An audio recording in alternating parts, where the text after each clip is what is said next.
Yes, God. Oui, Jésus. Oui, Jésus, oui, Jésus, oui, Jésus, oui, Jésus. Merci, Seigneur. Merci, Seigneur. Nous allons nous asseoir dans la présence de Dieu ce matin. Peut-être que nous allons continuer encore dans l'adoration tout à l'heure. Je remercie encore une fois la chorale pour la sensibilité. Je remercie les intercesseurs. Je remercie chacun d'entre nous ce matin. Nous allons méditer une petite pensée biblique pendant que le claviériste continue de nous accompagner avec le clavier ce matin. Est-ce que quelqu'un sent la présence de Dieu ce matin? Alléluia. Est-ce que vous sentez ce que je ressens ce matin? Gloire soit rendue au Seigneur. J'aimerais que nous puissions partager une petite pensée. Alors je sais que nous avions notre programme par rapport à l'élan que nous avions pris avec les jeunes et que le pasteur aurait souhaité que je puisse revenir sur les autels. Mais vous savez, depuis le dimanche passé jusqu'à aujourd'hui, les choses ont tellement évolué spirituellement. Je ne sais pas si vous êtes sensible. Je sais que comme moi, vous avez suivi l'actualité. Et l'actualité nous a ramenés au reconfinement. D'abord, le reconfinement en France, cette semaine, avec une transition depuis jeudi, vendredi jusqu'à lundi. Et la Belgique a emboîté le pas. L'Irlande avait emboîté. J'ai appris que l'Autriche aussi est entrée en reconfinement. Nous sommes dans une crise sanitaire majeure, comme le monde n'a jamais connu. Vous savez, lorsqu'il y avait la grippe espagnole en Europe, l'Europe seule avait été touchée. Les historiens nous disent qu'il y avait une 50aine de millions de cas de décès. Mais c'est la première fois depuis la Seconde Guerre mondiale, et je dirais même avant, que nous avons une crise qui touche tous les 5 continents. Et je n'ai pas résisté à l'appel de l'Esprit de pouvoir nous édifier. Nous allons nous édifier mutuellement aujourd'hui sur la pensée biblique, sur ce qui est en train de se passer. Dieu ne veut pas que nous soyons des ignorants. Amen. La parole de Dieu, la Bible a une réponse à ce qui est en train de se passer spirituellement dans le monde. Et nous allons interroger les Écritures ce matin. Nous allons interroger la parole de Dieu, nous allons interroger les évangiles, nous allons interroger le Seigneur Jésus. Et nous allons partager un certain nombre de pensées ce matin. Et à travers cette pensée, j'espère que tu vas saisir et comprendre ce qui est en train de se passer. Je ne parle pas ici de ce qui se passe physiquement parlant. Si tu penses que tu vas vaincre le coronavirus avec les mesures barrières, tu te trompes. Alléluia. Maintenant, comprenez-moi très bien. Je ne suis pas en train de dire qu'il ne faut pas respecter les mesures barrières. Ok? Parce qu'aujourd'hui, il faut faire très attention à ce que nous disons. Je ne suis pas, je répète une deuxième fois, en train de dire que nous ne devons pas respecter. Au contraire, j'insiste qu'il faut respecter les mesures barrières. Mais ce que je veux nous dire ce matin, c'est que le coronavirus et l'atmosphère mondiale de la crise que le monde est en train de vivre est spirituelle. Ok? Et on ne répond pas à une crise spirituelle par des moyens physiques et charnels.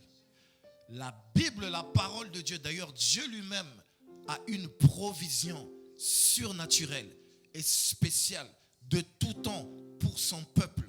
Une protection surnaturelle pour son peuple à chaque fois qu'une crise a frappé le monde. Vous savez, lorsque la première crise dans la Bible, je ne suis qu'à l'introduction, a frappé le monde, je parle ici de la crise du déluge. Dieu avait une provision surnaturelle pour son peuple. C'était l'arche de Noé, à travers laquelle Noé et sa famille avaient été sauvés. Lorsque une autre crise est venue frapper le monde, cette crise, nous la trouvons dans Genèse chapitre 19. Lorsque Sodome et Gomorrhe avaient été frappés par la colère de Dieu, encore une fois, une personne avait été sauvée. Et cette personne, c'était Lot, que Dieu avait préservé et que Dieu a sorti de Sodome. Tant qu'il était à Sodome, Sodome n'était pas frappé. Mais dès qu'il a mis un pas en dehors de Sodome, le jugement de Dieu est venu sur lui parce que spirituellement, il y avait un poids lourd qui était en train de prier et d'intercéder. Et cette personne, c'était Abraham. À cause de la prière d'Abraham, Lot n'a pas péri avec ceux qui étaient dans Sodome. Et un jour est arrivé, lorsque Israël était en Égypte, les 10 plaies d'Égypte, Dieu a frappé l'Égypte jusqu'à ce que Dieu a jugé Pharaon à partir des premiers-nés de l'Égypte. Mais le peuple de Dieu qui était à Goshen n'avait pas été touché. Alléluia. Il y avait là, encore une fois de plus, une provision surnaturelle de Dieu pour préserver et pour protéger son peuple.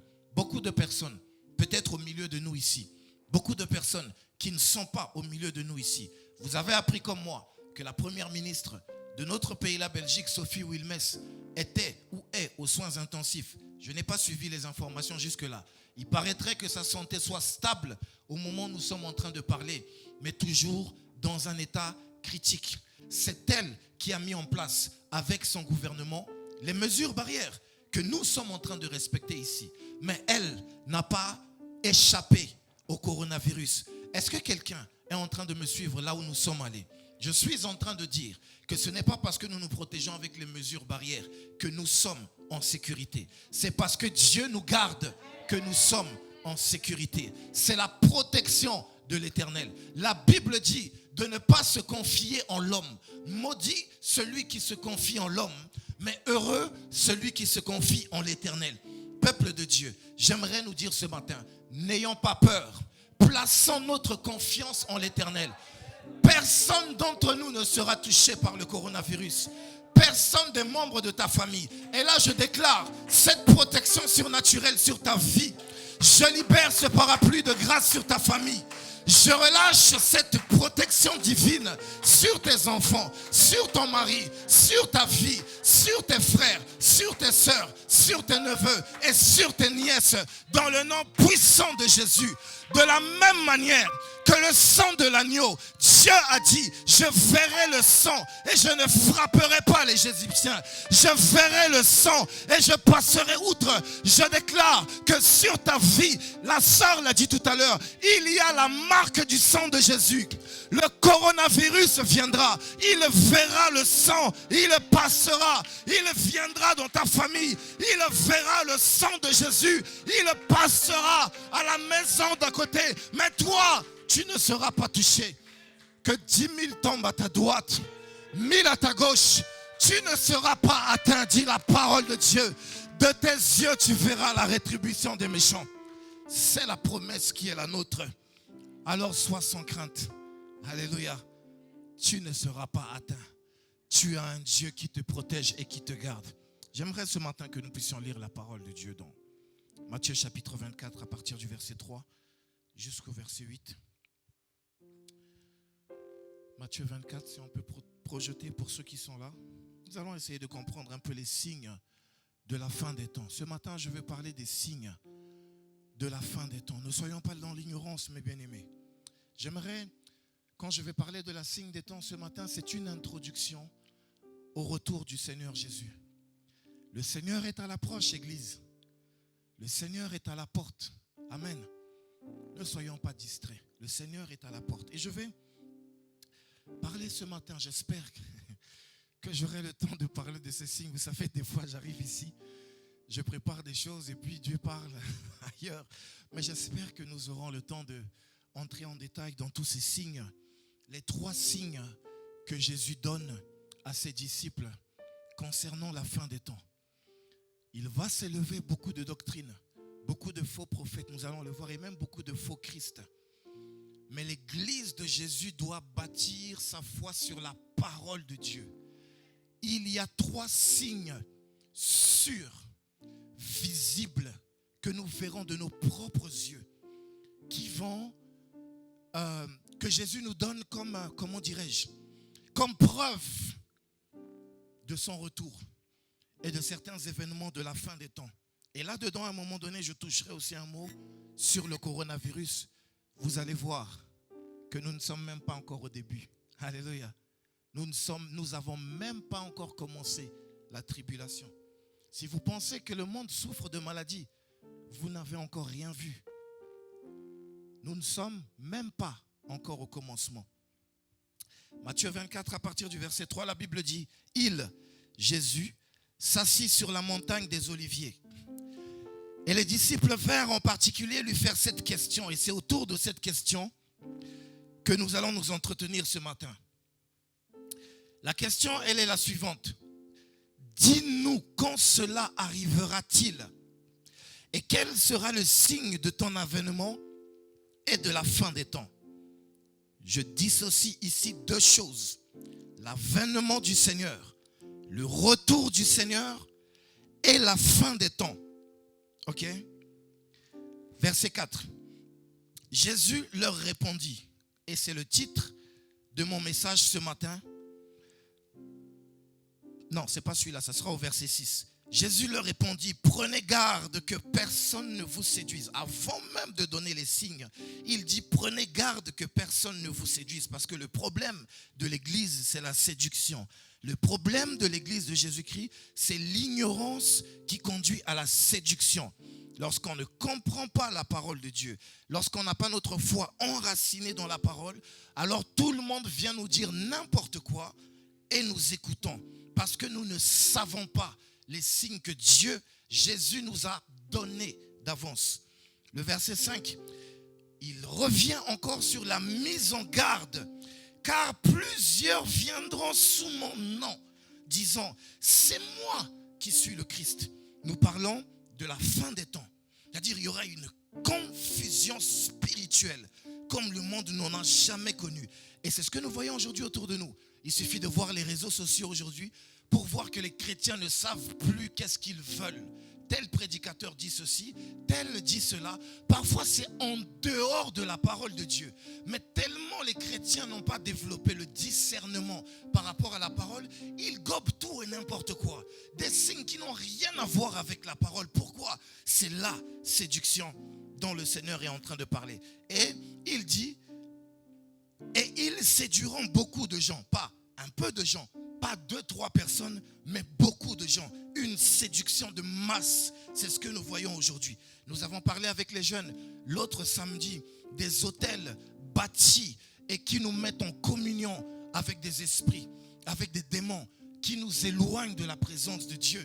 Et parmi ces communions, parmi ces hôtels, nous avions parlé de l'hôtel bâti aux ancêtres, du retour à la religion ancestrale africaine. Ça fait partie des doctrines que les faux prophètes sont en train d'amener sur Internet aujourd'hui. Les Africains, tellement il y a la frustration de leur colonisation, la frustration du racisme et de la discrimination, tellement l'Africain n'a plus d'identité aujourd'hui. Il ne sait plus à quel saint se vouer. Quelqu'un se lève et dit, oh, toi tu vas à l'église, tu pries le Dieu des Blancs. Mais vous savez, nous Africains, nous n'avons pas besoin de prier le Dieu des Blancs, comme s'il y avait le Dieu des Blancs et le Dieu des Noirs. Et il y a une masse qui est en train d'aller vers eux. Pourquoi? Parce qu'il y a une crise spirituelle aujourd'hui. Il y a une crise identitaire aujourd'hui dans l'église. Les Africains n'ont plus d'identité spirituelle. Dieu nous a créés à son image. Donc s'il y a un miroir auquel nous devons nous identifier, ce n'est pas la culture, ce n'est pas la tradition. Parce que la Bible dit que Christ est venu nous délivrer de la vaine manière de vivre, héritée de nos pères. Notre miroir spirituel, c'est la parole de Dieu. C'est en Dieu, c'est en Jésus que nous découvrons notre véritable identité. Mais comme les gens ne veulent plus suivre la parole, George Floyd est mort, tout le monde répisse George Floyd, tout le monde est en train de parler de racisme systémique et toutes ces choses, et nous remarquons qu'il y a une véritable crise spirituelle, une crise d'identité. Et Jésus avait prévenu sur toutes ces choses. Beaucoup ont abandonné la foi, beaucoup ont renié Jésus, beaucoup ont tourné le dos à Jésus aujourd'hui parce que selon eux, Jésus est le Dieu des Blancs et qu'il faut revenir au culte des ancêtres. Et nous avons vu avec les jeunes dans 1 Corinthiens 10, verset 20, où l'apôtre Paul dit, ce que l'on sacrifie, on ne le sacrifie pas à des idoles, mais on le sacrifie à des démons. C'est-à-dire on entre en contact avec des démons. Le temps me manque de vous parler du culte des morts. Là où le culte ancestral auquel ces gens veulent vous ramener, ça vient d'où? Ça vient de l'Égypte antique. Il y a un livre que les prêtres égyptiens avaient qui s'appelait le livre des morts. dans lequel celui, avant de passer de l'autre côté, devait passer par le culte des morts pour avoir la vie éternelle. Et les Égyptiens, eux-mêmes l'ont pris des Babyloniens.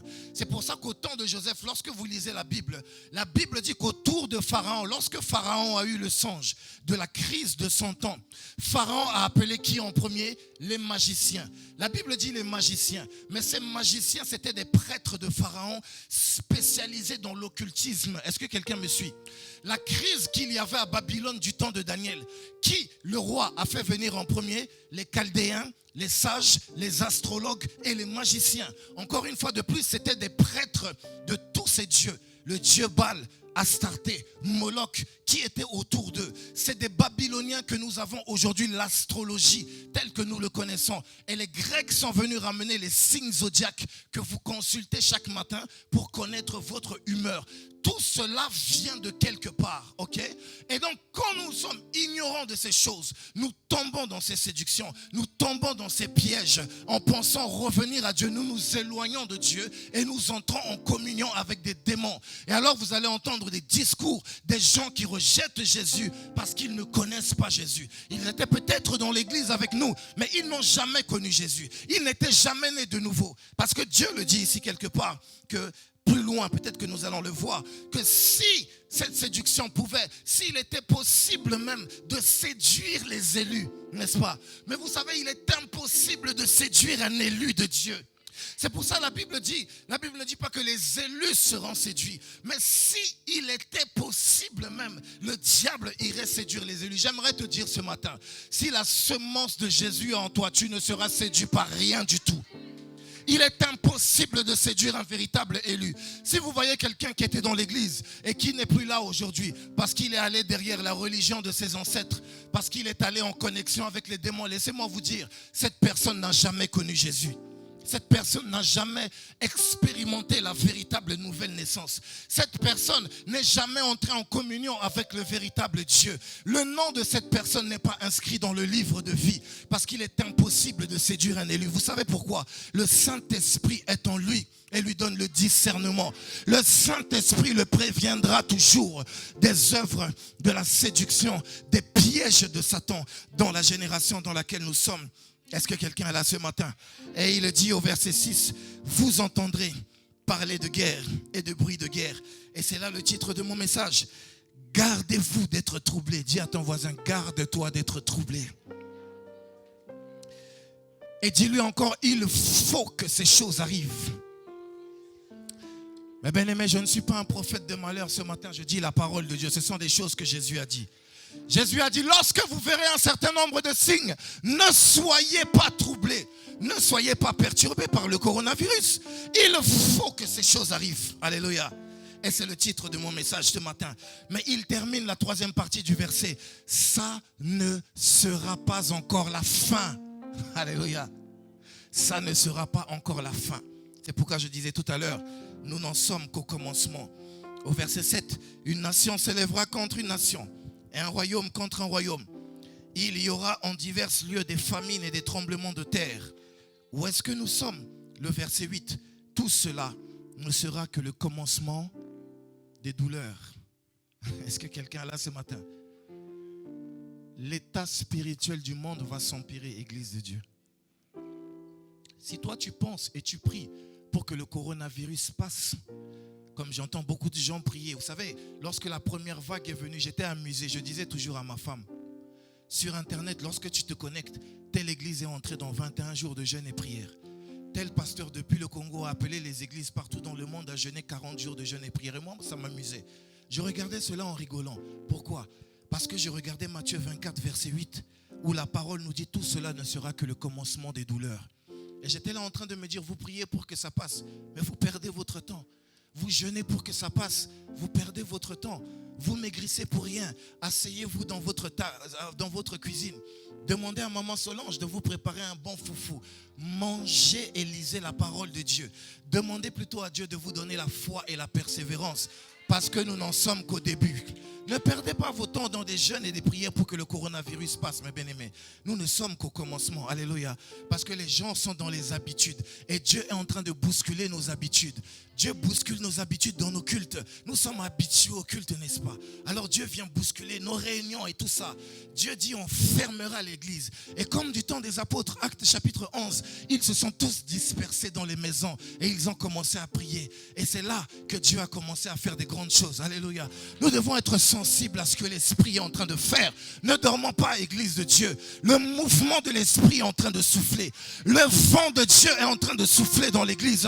Et le vent de Dieu est en train de souffler dans le monde. Quelqu'un me dira oui, mais les Illuminati sont là et tout ça est en train de se mettre en place, le nouvel ordre mondial. Alors je rigole, je vous dis, eux-mêmes ne savent pas ce qui est en train de se passer. Je vous dis, eux-mêmes sont dépassés. Alléluia. Vous savez comment je le sais? Lorsque les magiciens et les prêtres sont venus chez Pharaon, qu'est-ce qui s'est passé? Est-ce qu'ils ont su interpréter le songe de Pharaon? Eux-mêmes n'ont pas pu interpréter. Vous savez pourquoi? Parce que Dieu a révélé à un homme qui s'appelait Joseph. Et quand Joseph est venu chez Pharaon, qu'est-ce que Joseph a dit à Pharaon? Joseph a dit à Pharaon, laisse les prêtres, eux-mêmes sont distraits. Ce qui est en train de se passer, ils ne peuvent pas le comprendre. Pourquoi? Parce que c'est Dieu qui est à la manœuvre. Oh!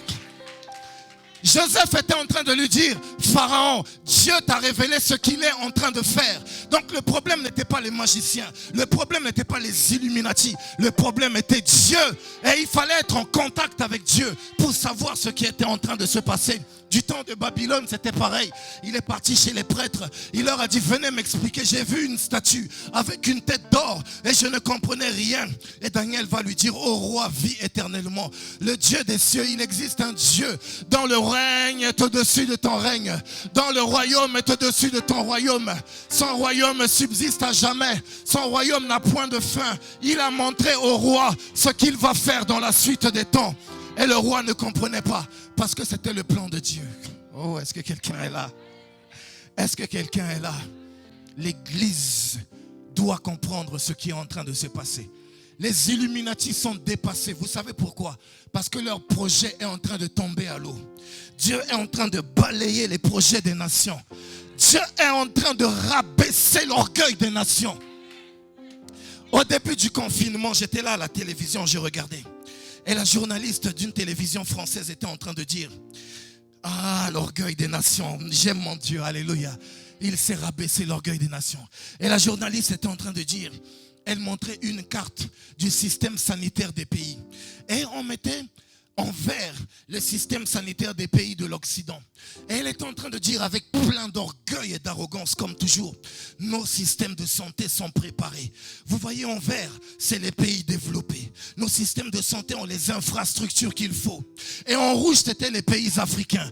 En disant que eux, ils ne sont pas prêts. Et ils étaient en train de prophétiser qu'il y aurait 100 000 morts, 200 000 morts, 300 000 morts. Une semaine après, les systèmes de santé ici étaient saturés.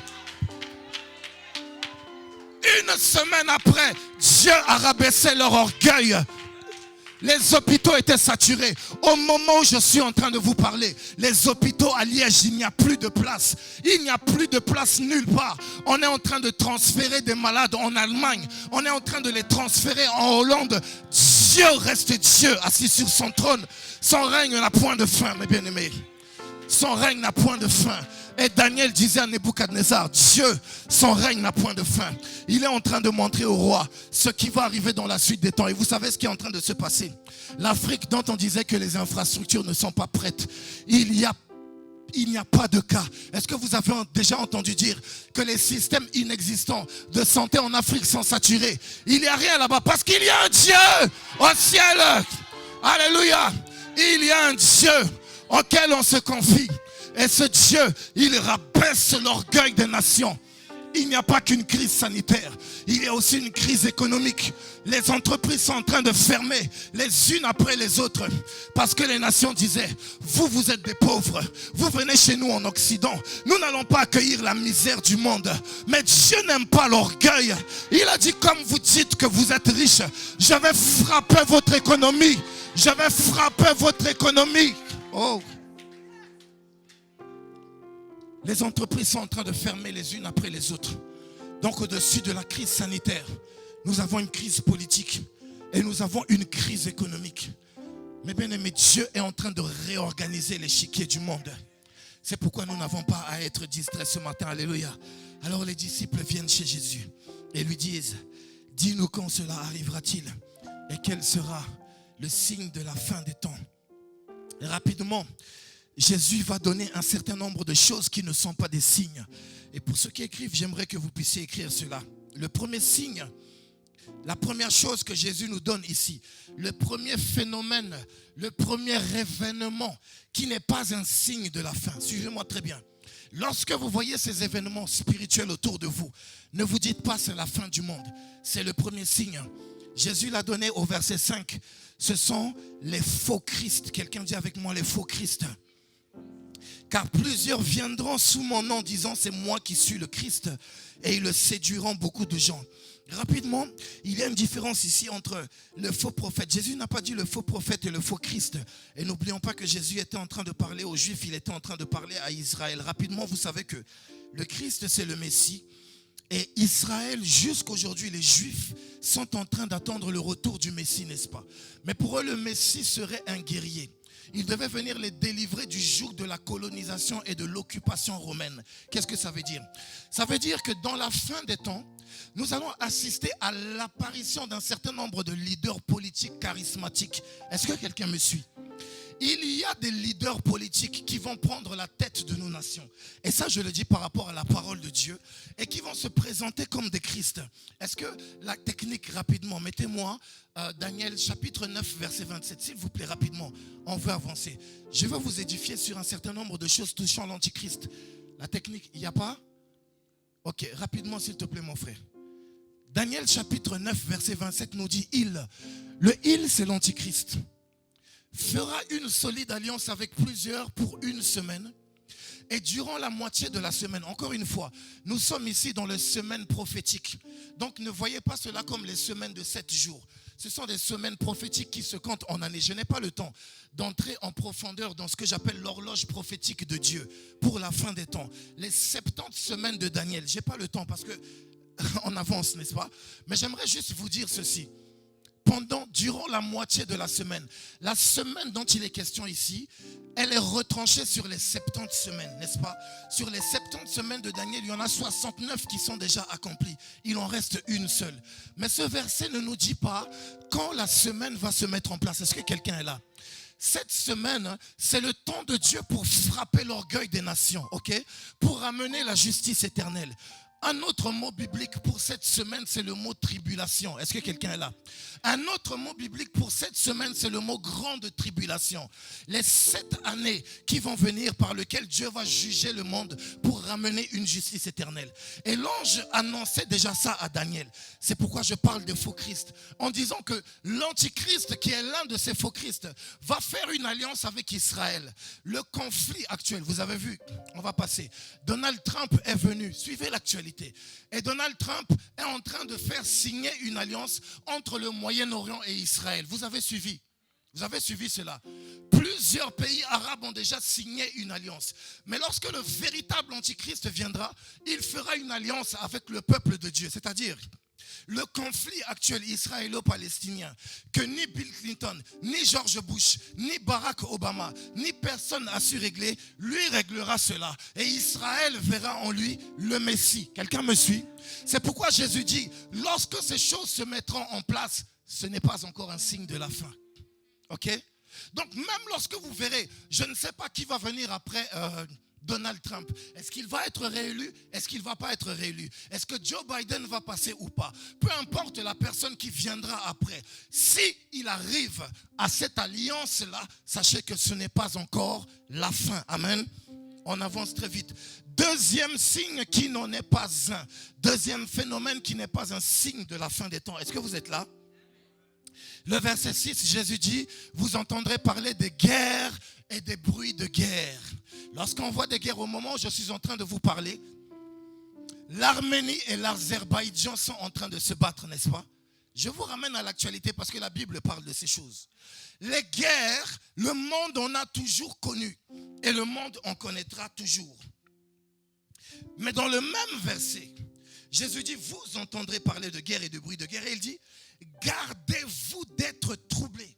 Et c'est le signe de mon message. Car il faut que ces choses arrivent.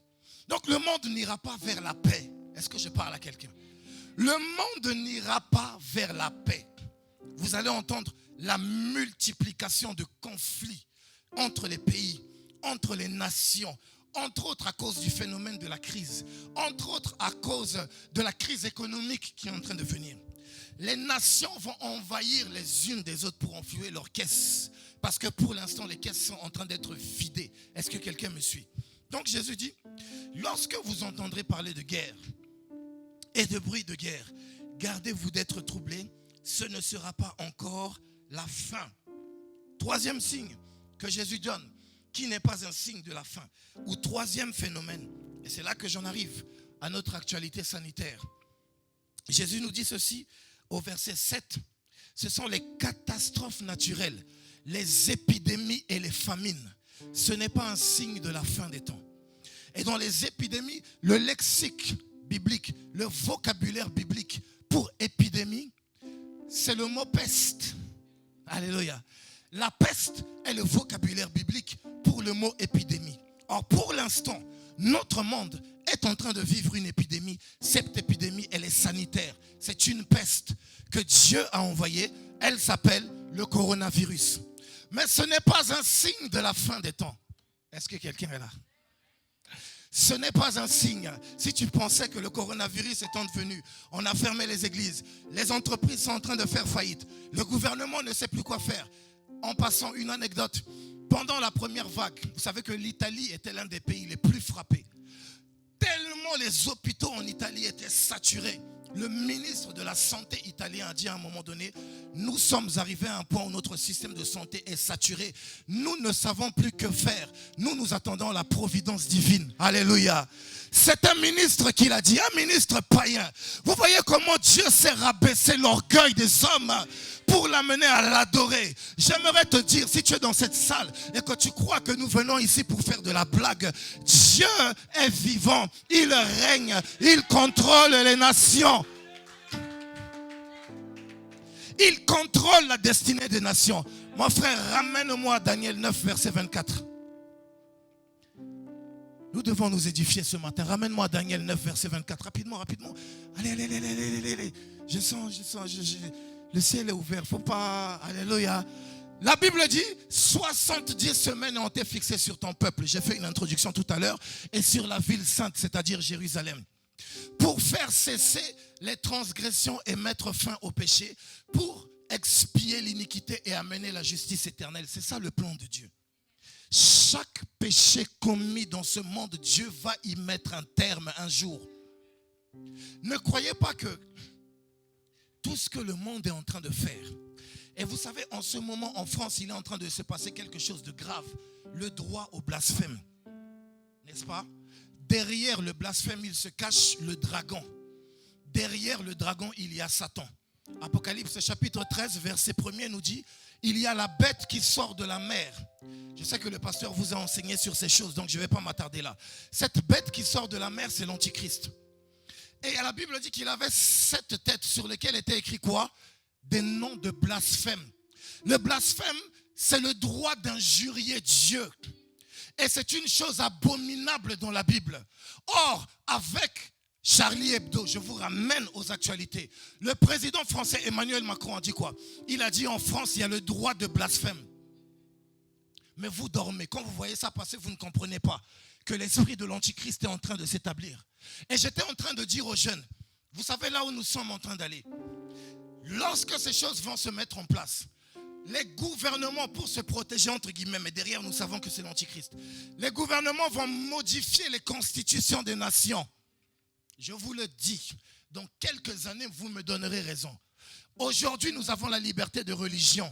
Dans les siècles qui vont arriver, on va supprimer cette liberté de religion, inscrire dans les constitutions la liberté, le droit de blasphémer contre Dieu.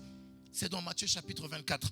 Et Jésus dit, alors celui qui sera sur le toit ne descende pas, que celui qui fuit ne revient pas à l'arrière. Parce que nous allons reprendre avec les mêmes persécutions que l'église primitive avait connues.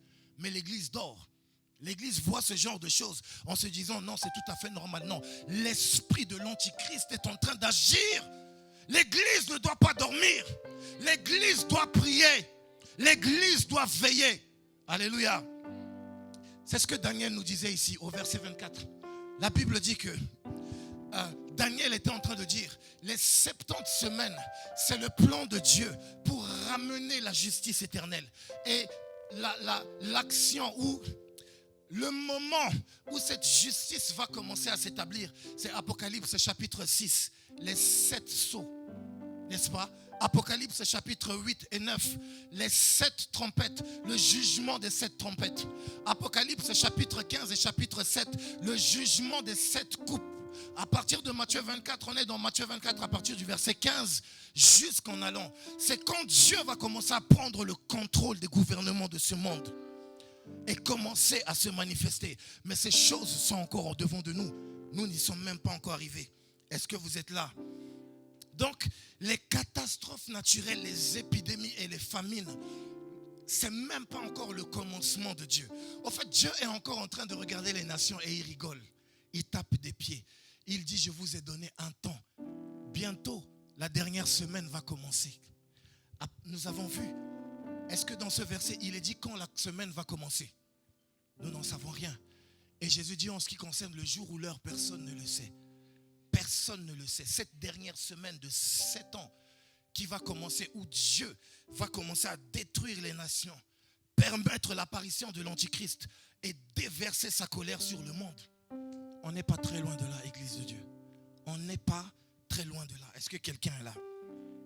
Mais si ce ne sont pas les signes de la fin, qu'est-ce que c'est? Au verset 8, nous l'avons lu, ce sont les douleurs de l'enfantement. Il est dit, tout cela ne sera que le commencement des douleurs. Et le mot grec ici qui est utilisé par douleur, merci mon frère, que Dieu te bénisse, que Dieu te bénisse. Nous sommes dans le même esprit. Le mot douleur, est-ce que vous voyez? Le mot douleur ici, c'est le mot grec odin, O-D-I-N. Et ce mot parle des douleurs de l'enfantement. Les douleurs de l'enfantement, les contractions de la femme avant que l'enfant ne vienne au monde. Est-ce que je parle à quelqu'un? Les dames, les mamans qui sont dans la salle et qui ont déjà mis au monde savent de quoi je parle, n'est-ce pas maman? Tu as combien d'enfants? Aïe, aïe, aïe, est-ce qu'on peut acclamer le Seigneur pour la maman? Moi, nous n'avons que 3. Alors nous prions que Dieu donne l'onction. Donc, merci pasteur. Non, si je le salue, je vais saisir cela. Je garde mes distances parce que je ne sais pas ce que maman pense. Si je prends cette onction, j'entre. Ah! Nous avons saisi l'onction. Amen. Donc, comment tu t'appelles? Maman? Ah, tu es vraiment jolie. Dieu t'a vraiment créé comme une créature jolie. Et maman jolie qui a 5 enfants sait ce que c'est que les douleurs de l'enfantement et les contractions. Vous savez que lorsque l'enfant est sur le point d'arriver, les contractions commencent lentement. N'est-ce pas? Une contraction. Toutes les heures au début. Et au fur et à mesure que l'enfant s'approche de la sortie, qu'est-ce qui se passe? Accélération des contractions. Moi, j'ai amené ma femme à l'hôpital. Je ne sais pas si je ne vais pas dire parce qu'elle peut me contredire ici. Mais j'ai vu les contractions, ce que c'est. Et ça atteint un niveau où ça devient répétitif. Dans la même minute, tu peux avoir plusieurs contractions. Et Jésus dit, les événements, les phénomènes que le monde est en train de connaître, c'est comme des douleurs de l'enfantement. Ça commencera une catastrophe par ici. Une famine là-bas. Un tremblement de terre. En ce moment, il y a un tremblement de terre en Turquie et en Grèce. Pour l'instant, c'est éparpillé. Une famine dans la corne de l'Afrique. Mais Jésus dit, plus l'enfant, et l'enfant ici dans la Bible, c'est l'image du retour du Seigneur. Plus l'enfant s'approche, plus la femme, Apocalypse chapitre 12, la femme qui porte l'enfant et qui fuit dans le désert, plus les contractions. Il y aura plus de calamités. Il y aura plus de famine, plus de tremblements de terre. Il n'y aura pas qu'un tremblement de terre en Haïti, en Grèce ou je ne sais où. Mais ce sont des phénomènes qui vont se multiplier. Donc le monde est en train d'avancer vers le retour du Seigneur. C'est la raison pour laquelle si aujourd'hui nous avons coronavirus, demain nous aurons le frère jumeau de coronavirus. Nous aurons le cousin de coronavirus. Nous aurons la tante de coronavirus. Nous aurons même les ancêtres de coronavirus qui vont revenir. Nous aurons les petits-enfants, les cousins, toute la tribu de coronavirus. Parce que Jésus dit, c'est comme les douleurs de l'enfantement. Les phénomènes vont se multiplier et vont s'accélérer. Je ne dis pas cela pour faire peur. Regardez avec moi dans Matthieu 24, verset 21, rapidement avant d'entrer dans les signes. Car alors, c'est Jésus qui parle de la fin des temps. La détresse sera si grande qu'il n'y en a point eu de pareil. Merci. Depuis le commencement du monde jusqu'à présent, et qu'il n'y en aura jamais.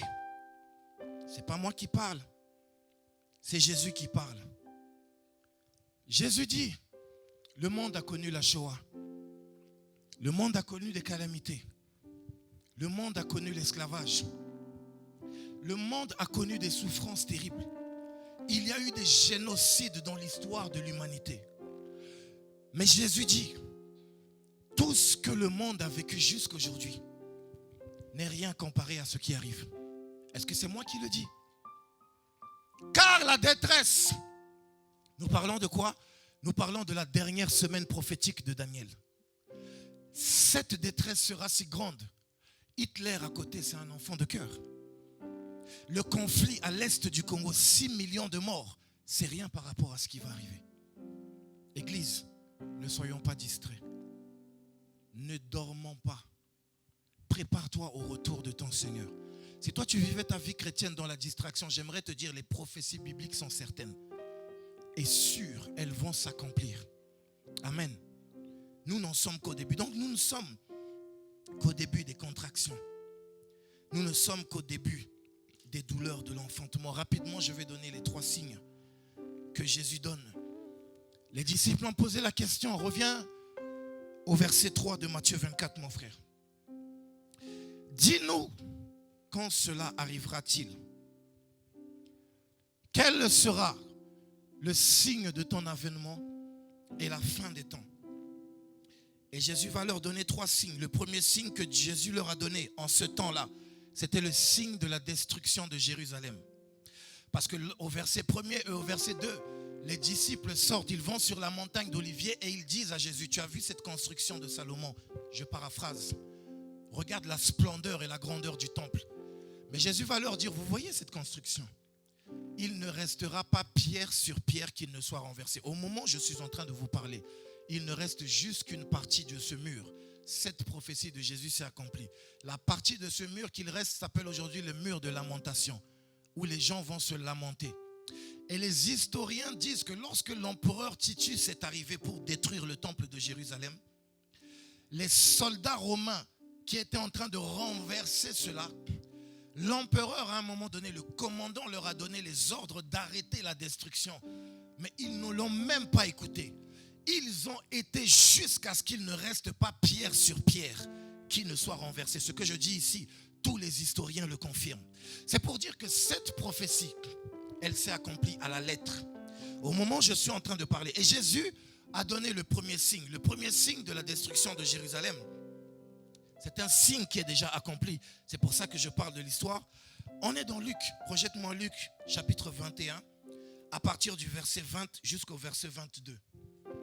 Jésus dit ceci, j'avance rapidement. À partir du verset 20.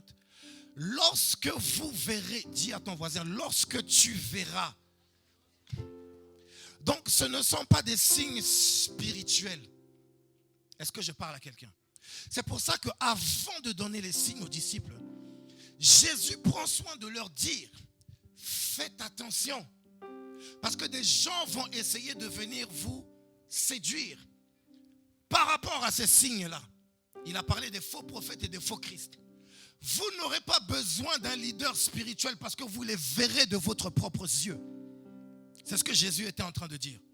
Les signes dont nous parlons ici, tu n'auras pas besoin que quelqu'un se tienne du haut de la chair pour te dire, tu sais, lorsque le Seigneur viendra, le signe, il faut l'interpréter. L'arc-en-ciel, dans l'arc-en-ciel, le bleu, ça veut dire, c'est le ciel, le trône de Dieu, et le blanc, c'est la mer. On n'aura pas besoin de ça. Tu le verras de tes propres yeux. Amen. Pour témoigner. Mais pour reconnaître le signe, tu dois le connaître. C'est pourquoi Jésus donne le premier signe. Il dit aux disciples, vous n'aurez besoin de personne pour le reconnaître parce que vous le verrez de vos propres yeux. Il dit, lorsque vous verrez Jérusalem investie par des armées, sachez alors que sa désolation est proche. Et cette prophétie s'est déjà accomplie en 70 avant Jésus-Christ. Les Juifs ont vu cela s'accomplir.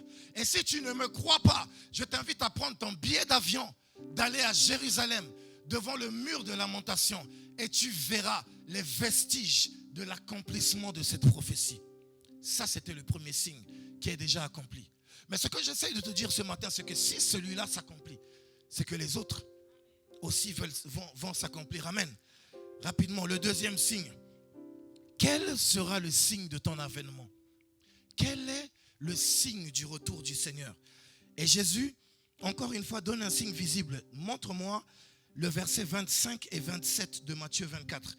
Matthieu 24, Église, j'aimerais que nous puissions regarder. Notez cela. Le signe de l'avènement du Seigneur. Matthieu chapitre 24, à partir du verset 25 jusqu'au verset 27. Au verset 25, Jésus dit quoi? Voici, je voulais annoncer d'avance. Je vous ai annoncé quoi? Le signe. La suite. Si donc on vous dit, le Christ, il est dans le désert, n'y allez pas. Voici, il est dans les chambres, ne le croyez pas. Verset 27. Car, quelqu'un dit avec moi, car, comme l'éclair part de l'Orient et se montre jusqu'en Occident. Vous avez vu l'éclair dans le ciel quand il pleut. Pour ceux qui ont vécu en Afrique, les pluies en Afrique, ce n'est pas comme ici. Lorsqu'il pleut en Afrique, l'éclair, le tonnerre a un bruit assourdissant. Et vous le voyez traverser le ciel. Tous ceux qui sont dans la ville le voient. Qui n'a jamais vu l'éclair? Qui n'a jamais vu l'éclair? Lève ta main. Alors tu n'es pas de cette terre. Qui a déjà vu l'éclair? Jésus dit, le retour du Fils de l'homme sera semblable à l'éclair qui se voit de l'Orient en Occident. En d'autres termes, depuis l'Asie jusqu'en Afrique, les hommes verront le Seigneur revenir dans la nuée de sa gloire. Alléluia.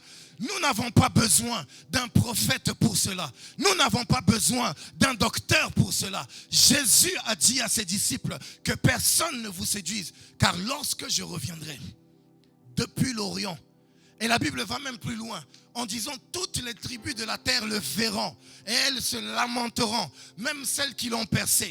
Ce jour-là, il n'y aura plus d'incrédulité. Ce jour-là, il n'y aura plus personne qui dira, oh, moi je ne crois pas en Dieu. Parce qu'ils le verront de leurs propres yeux. Le Fils de l'homme revenir sur les nuées de la gloire avec ses saints anges. Ils le verront dans sa gloire dans le ciel. Même ceux qui ont percé les yeux verront Jésus revenir dans sa gloire. Et ce jour-là, il mettra un terme au gouvernement de ce monde. Alléluia. Ça, c'est le deuxième signe que Jésus donne. Donc nous n'avons pas besoin. Et Jésus insiste, je vous l'ai dit à l'avance. Car comme l'éclair part de l'Orient jusqu'en Occident, tout le monde le verra. Même les tribus en Amazonie verront Dieu revenir sur la gloire. Même vos professeurs d'université, peu m'importe son degré d'incrédulité, mais Dieu va régler le problème de l'incrédulité en une fraction de seconde. Tous se le verront et ils diront, pourquoi n'avons-nous pas cru quand on nous avait parlé de lui? Je me rappelle de ce fou qui venait dans l'amphithéâtre et qui nous disait qu'il sert Jésus. Nous pensions que c'était de la blague. Nous pensions que c'était des gens perchés, des fous quelque part qui se réunissent dans leur église, alors que ces choses étaient vraies. Mais bien aimé, les choses qui se passent ici sont vraies. Les choses de Dieu sont des choses véritables. Alléluia. C'est la raison pour laquelle c'est maintenant qu'il faut se préparer. C'est pas quand il reviendra, ça sera trop tard. Dis au voisin, ça sera trop tard. C'est maintenant qu'il faut être prêt. Quand il reviendra sur les nuées, l'année de la grâce du Seigneur sera passée. Le jour de l'Éternel commencera. Selon Joël chapitre 2, Actes des Apôtres chapitre 2. Avant le jour glorieux du Seigneur, quiconque invoque le nom du Seigneur sera sauvé. L'année de grâce, c'est maintenant. Il viendra un temps où la porte de l'arche sera fermée. Il viendra un temps, pour l'instant la porte est ouverte. Il viendra un temps où la main tendue par Christ sera retirée. Vous savez pourquoi les hommes pêchent? On a l'impression que Dieu n'agit pas. Vous savez pourquoi les nations continuent de blasphémer, d'injurier Dieu, et on a l'impression que Dieu ne réagit pas? Vous savez pourquoi? La main toujours tendue. Ésaïe a vu 600 ans avant la venue de Jésus une période de grâce qui s'appelle l'année de la grâce du Seigneur. Ésaïe 61 verset 2. Mais il y avait deux périodes qu'Ésaïe a vues. L'année de la grâce et le jour de l'Éternel. Avant le jour de l'Éternel, il y a l'année de la grâce. Et cette année de grâce, elle est encore disponible pendant que je te parle. C'est aujourd'hui la grâce de Dieu. Beaucoup de gens pensaient que la grâce de Dieu, c'était un chèque en blanc pour pécher. J'ai entendu dans des églises, les gens disent, oui, mais de toute façon, en péchant, en vivant comme nous vivons, c'est la grâce. Non. Les apôtres ont prêché la grâce. Vous savez ça? Vous savez le terme que les apôtres ont utilisé pour parler de la grâce? Vous voulez que je le dise ou que je passe? Je le dis. Le mot que les apôtres ont utilisé pour prêcher l'année de la grâce, c'est le mot repentance. Repentance. L'année de la grâce, c'est un temps de repentance. C'est un temps où la main de Dieu est tendue à l'humanité. Les gens pensent que l'amour de Dieu, c'est comme, comment dirais-je, que l'amour de Dieu, c'est une faiblesse. Et vous entendez, certaines catégories de personnes, et là je pense à mon frère Jétro, je ne vais pas prononcer le nom. Certaines catégories de personnes qui disent, oui, mais l'amour, c'est l'amour. Non, l'amour n'est pas l'amour. L'amour de Dieu n'a rien à voir avec l'amour selon le monde. L'amour de Dieu est égal à sa sainteté.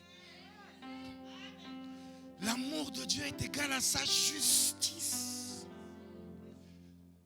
L'amour de Dieu enfante la sainteté de Dieu.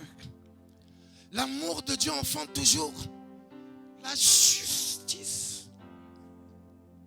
Il n'y a pas d'amour sans sainteté et sans justice. C'est pourquoi Dieu a tant aimé le monde qu'il a donné sa sainteté. Il a tant aimé le monde qu'il a donné sa justice. Jean-Baptiste a dit, voici l'agneau de Dieu, la justice de Dieu qui ôte le péché du monde. Dieu a tant aimé le monde qu'il n'a pas voulu que l'homme périsse. Parce qu'en dehors de l'amour de Dieu, il y a la mort. Mais il a donné Jésus afin que quiconque croit ne périsse pas, mais qu'il ait la vie éternelle. Avant d'entamer le troisième signe et de terminer, dans ce monde, dernièrement, pour revenir à l'actualité, l'avocat d'un célèbre pédophile dans ce monde dont je ne citerai pas le nom, j'ai appris la leçon, a voulu sortir après tout ce qu'il a fait de mal à ce pays. Vous connaissez le nom, on ne va pas le citer ici. Qui va accepter qu'une telle personne soit en liberté? Il y a dans ce monde une justice, n'est-ce pas? N'est-ce pas? Cette justice s'appelle le code pénal. Qui va accepter dans ce monde qu'un pédophile se balade en toute liberté après avoir commis des méfaits? Moi, j'ai des enfants en bas âge. Je ne sais pas, je vous dis, je ne sais pas comment je réagirais si ce qui était arrivé dans ce pays dans les années 90 était arrivé à mes enfants. Et je prie que ça n'arrive pas à mes enfants. Et ça n'arrivera pas à mes enfants au nom de Jésus. Et ça n'arrivera pas à tes enfants au nom de Jésus. Mais d'autres personnes ont subi cela. Et cette personne voulait sortir jusqu'à ce qu'elle ait changé d'avis sur conseil de son avocat. Mais le monde nous apprend que la société n'est pas prête pour l'injustice. N'est-ce pas? Personne n'accepterait qu'il sorte. Vous pensez que la justice divine n'existe pas? De la même manière qu'il y a une justice humaine, il y a une justice divine.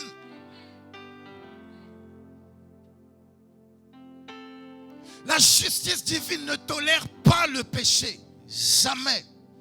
Nous l'avons vu dans Daniel 9, 24. C'est pourquoi le Créateur a donné une personne. Dans l'ancienne alliance chez les Juifs, la justice était un animal. On en a parlé ici. Viens mon frère. Viens. Viens Sarah. Rapidement viens. Mets-toi là. Sarah, mets-toi là. Je suis le sacrificateur. Comment se passait la justice divine? Je suis l'intermédiaire entre Dieu et le coupable. Lorsque le coupable venait, le salaire du péché, c'est là. Là où il y a le péché, il y a la mort. Ça, c'est la justice de Dieu. Alors Dieu dit, je ne veux pas que l'homme meure. Ce n'est pas mon plan. Mais je vais substituer la mort de l'homme par un animal. L'animal était la justice de Dieu. Le sacrificateur posait sa main. C'est pourquoi Jésus est l'agneau de Dieu. N'est-ce pas? La justice de Dieu. Pour que les erreurs de moi soient transférées sur la justice et que la justice soit mise à mort. Lorsque Dieu voit le sang, je suis juste. Tous mes péchés ont été transférés sur la justice de Dieu. Et cette justice, merci, est allée mourir à la croix, merci, pour toi et pour moi. Alléluia. La justice divine, c'est Christ. En dehors de Jésus, il n'y a pas de justice devant Dieu. On vous dit oui, mais revenons aux ancêtres. Les ancêtres même doivent plaider pour leur propre péché. Apocalypse chapitre 20. Le livre des œuvres sera ouvert. Tout ce que les hommes ont fait depuis qu'ils ont un jour, jusqu'au jour où ils sont morts. Vous savez, Dieu inscrit ça dans un livre. Vous le savez. Tout est noté. Tous les actes que nous posons. L'apôtre appelle ça l'acte dont les ordonnances nous condamnent. Tout est soigneusement noté par un ange dans un livre. Même en cachette. Ce que nous faisons en cachette. Depuis que nous sommes nés. Tout est écrit. Mais gloire à Dieu. Il y a un deuxième livre. Qui s'appelle le livre de vie. Dans ce livre est écrit le nom de tous ceux qui ont été lavés par le sang de l'agneau. Jésus a pris le sang. Il est parti sur le tableau. Il a effacé tout ce qui avait été écrit sur Gianni. Depuis qu'il a un jour, jusqu'au jour où il a rencontré Jésus. Dorénavant, le tableau est blanc. Il n'y a plus de condamnation au nom de Gianni devant Dieu. Satan est venu accuser Gianni. Il a dit, mais tu vois ce qu'il a fait. Un avocat s'est levé. Il s'appelle Jésus. Cet avocat a dit, oui, il l'a fait. Je suis d'accord, pasteur. L'avocat a dit ce que tu dis, Satan, il l'a fait. Mais je suis mort pour lui. J'ai donné ma vie pour lui. J'ai effacé le tableau. Tu n'as plus de réclamation contre lui. Je vois des gens sur internet parler de réclamation. La réclamation des ancêtres. La réclamation des esprits. Ça me fait rire. Je me dis quelle réclamation il y a. Le diable n'a plus rien en moi. Je ne suis plus la propriété du diable. Si mes ancêtres avaient fait des pactes, moi je n'étais pas là. Ça les regarde. Nous l'avons vu avec les jeunes ici. Le sang de Jésus parle plus fort que le sang d'Abel. Il parle plus fort que le sang de mes ancêtres. Et je disais, la raison pour laquelle la génération des Noirs que nous sommes sont constamment frustrés. Vous vous rappelez les jeunes? Nous sommes toujours là à nous plaindre du racisme. D'autres peuples avancent. Mais nous n'avançons pas parce que le sang de nos ancêtres parle à travers nous. Leur sang coule à travers nos veines. Vous savez que je tiens mon sang, mon ADN, je le tiens de mon père. Et mon père le tient de son père avant lui. De son père avant lui. Donc, le groupe sanguin que j'ai, le groupe O+, a été hérité de mes ancêtres. Donc, si eux ont été brimés, si eux ont souffert, vous savez pourquoi le sang d'Abel parlait? Parce que Caïn avait versé le sang d'Abel et que ce sang n'avait pas été vengé. Donc tous nos ancêtres qui ont subi les méfaits de la colonisation, leur sang continue de crier à travers nous aujourd'hui. C'est la raison pour laquelle notre génération est continuellement frustrée par rapport au racisme, par rapport à toutes ces choses que nous voyons sur Internet. Et le diable vient surfer sur ce vide identitaire, sur ces frustrations pour nous dire que nous devons nous défaire de Christ. La solution, elle est en Jésus.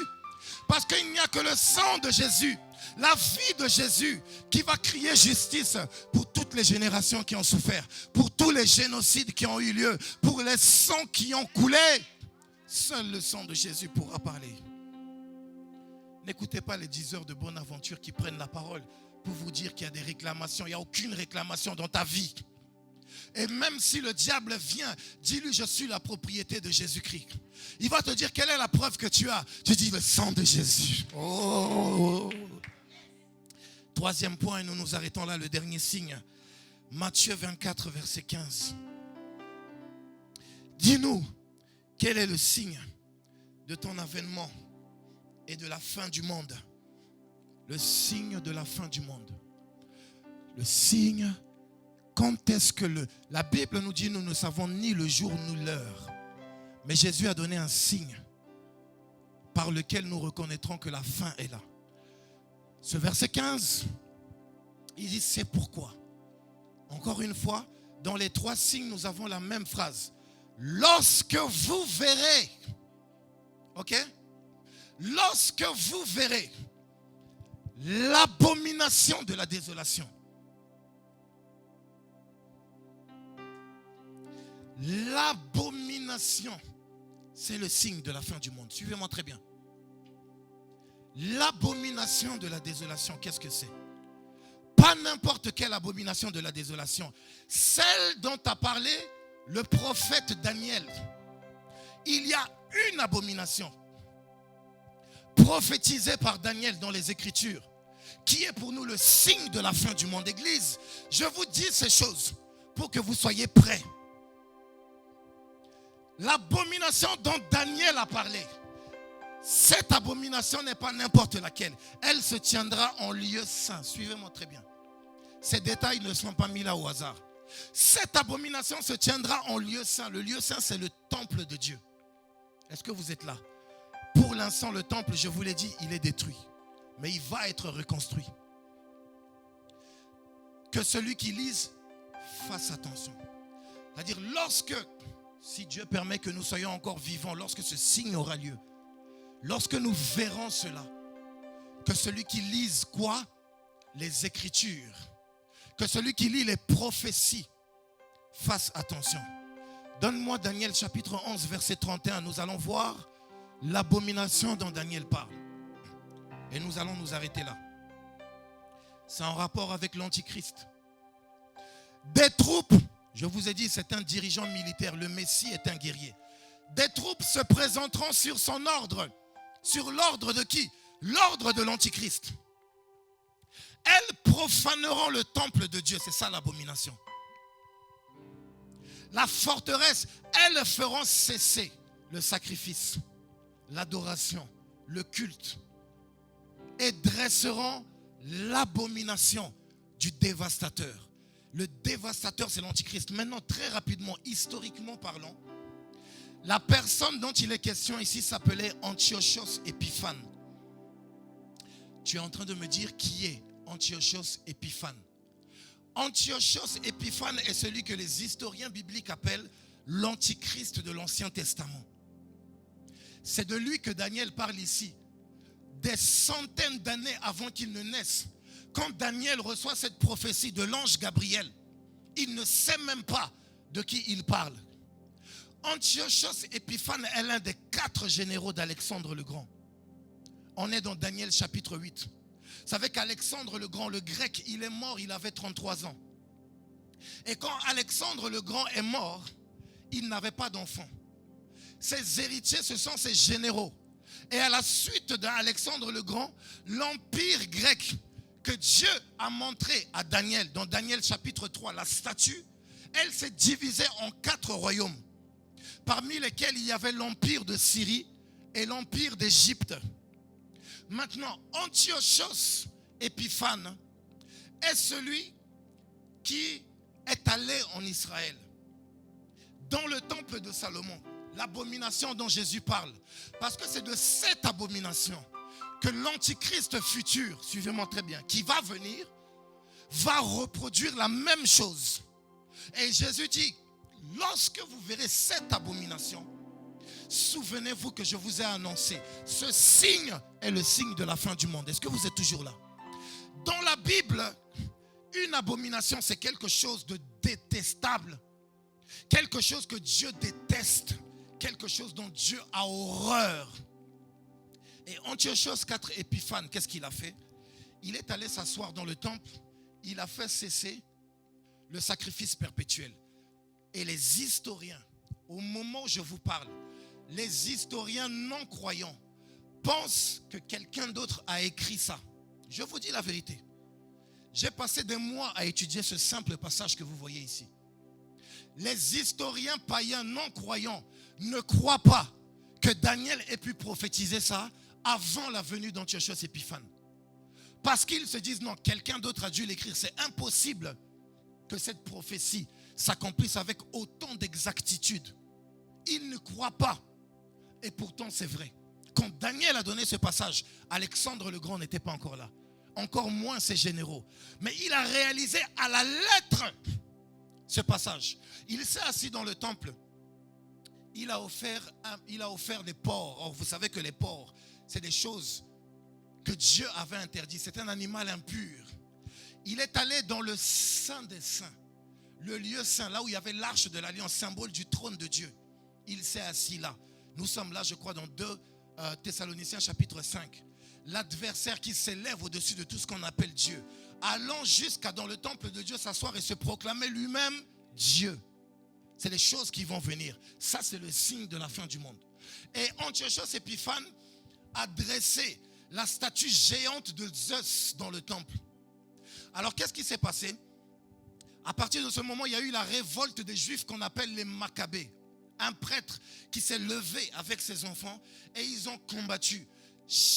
Le 25 décembre, qui était l'anniversaire de Zeus, c'est la raison pour laquelle je ne reviendrai pas sur une certaine fête du 25 décembre qu'on attribue à la naissance de Jésus, que vous-même vous connaissez, mais c'était la naissance de Zeus, qui est le Jupiter chez les Romains. Mais comme nous sommes dans la distraction, nous pensons que Jésus est né le 25. Ce sont les Romains qui ont introduit ça. Et l'église catholique romaine a pris ça pour instituer. Jésus n'est jamais né le 25. C'est l'anniversaire de Zeus et ça rappelle l'abomination qui avait été constituée dans le lieu saint. Est-ce que l'église est là? Et lorsque Zeus l'a fait, cette famille de Maccabées a été massacrée. Le même jour, il y a eu 80 000 personnes qui ont été massacrées. Et jusqu'aujourd'hui, c'est ce que la Bible appelle, même dans le Nouveau Testament du temps de Jésus, Jésus a appelé la commémoration de cette fête, la fête des tabernacles. Je n'ai pas le temps d'entrer en profondeur. La fête des tabernacles du temps de Jésus rappelait le massacre des Maccabées par Antiochos Épiphane, l'antichrist de l'Ancien Testament. Est-ce que vous êtes toujours là?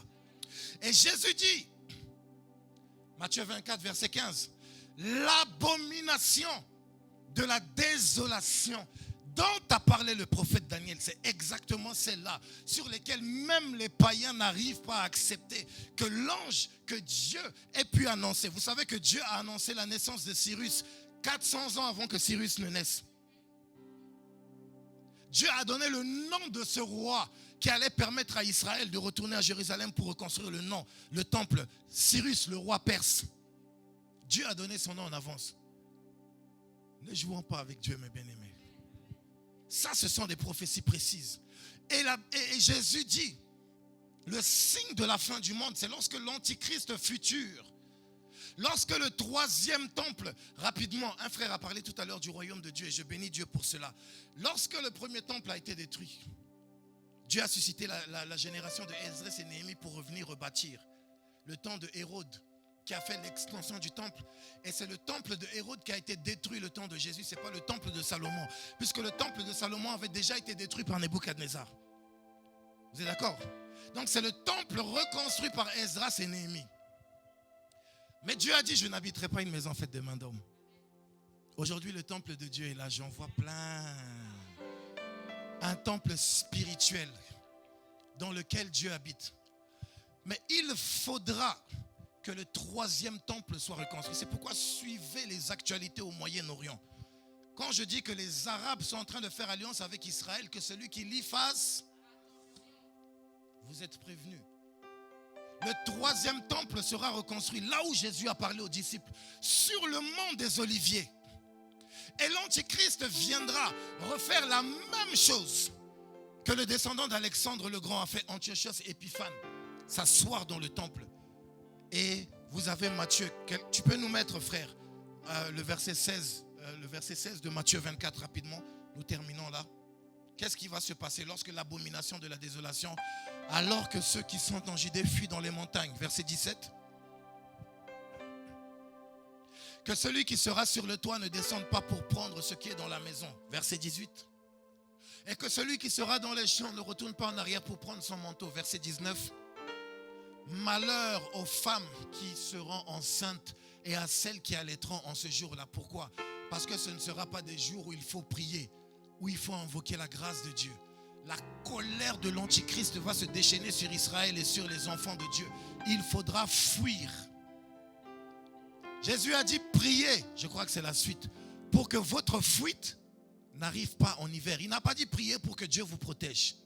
Priez pour que votre fuite n'arrive pas en hiver. Parce que ça sera un déchaînement de haine et de colère. C'est pour ça que tout à l'heure je disais, ce que Hitler a fait, c'est qu'un enfant de cœur, à côté de la haine qui va s'abattre sur les enfants de Dieu et sur le peuple juif, à partir de l'abomination. Vous savez, le thème de l'abomination de la désolation, quand le Seigneur m'a enseigné ces choses, ça m'a pris 7 pages. Là, je vous ai parlé aujourd'hui que de 3 pages. Mais il y a un seul thème de l'abomination de la désolation que j'ai développé en 7 pages pour montrer comment l'Antichrist va s'asseoir sur le temple futur de Jérusalem. Et comment est-ce que la fin va arriver. Et Jésus dit, lorsque vous verrez cette abomination de la désolation, que celui qui l'y fasse, inclinons nos têtes dans la prière.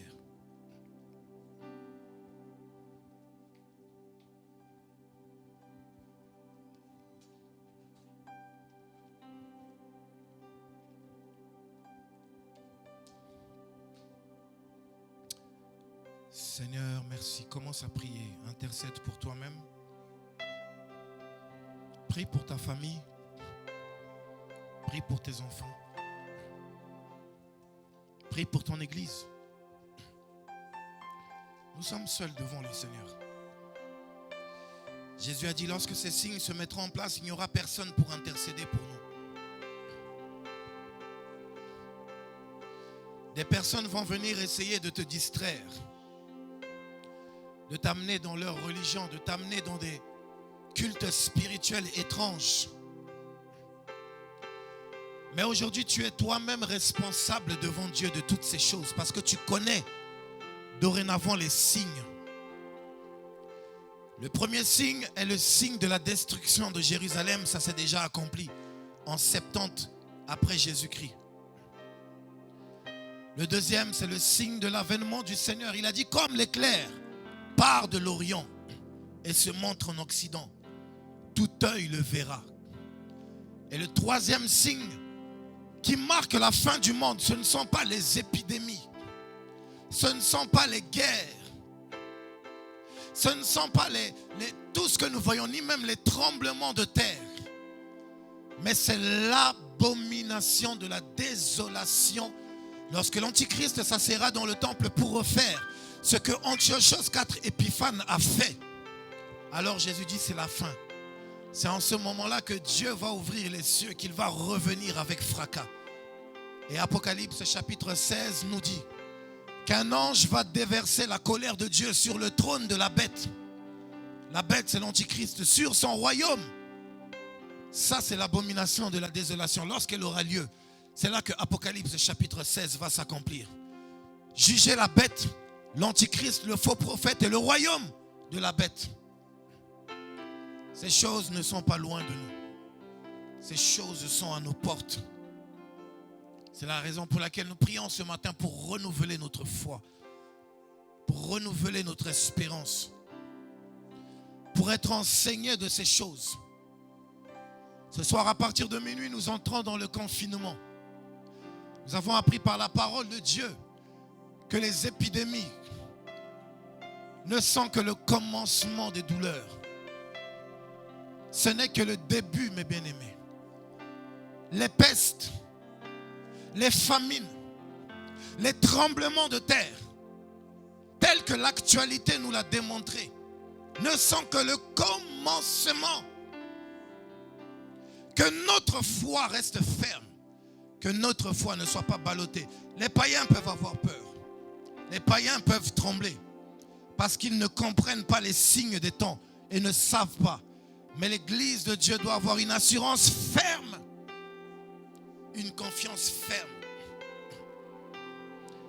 Nous allons nous tenir debout et nous allons prier pour une chose, que la grâce de Dieu qui est là ce matin puisse nous accompagner dans ces 6 semaines, je pense, qui a été annoncé de confinement.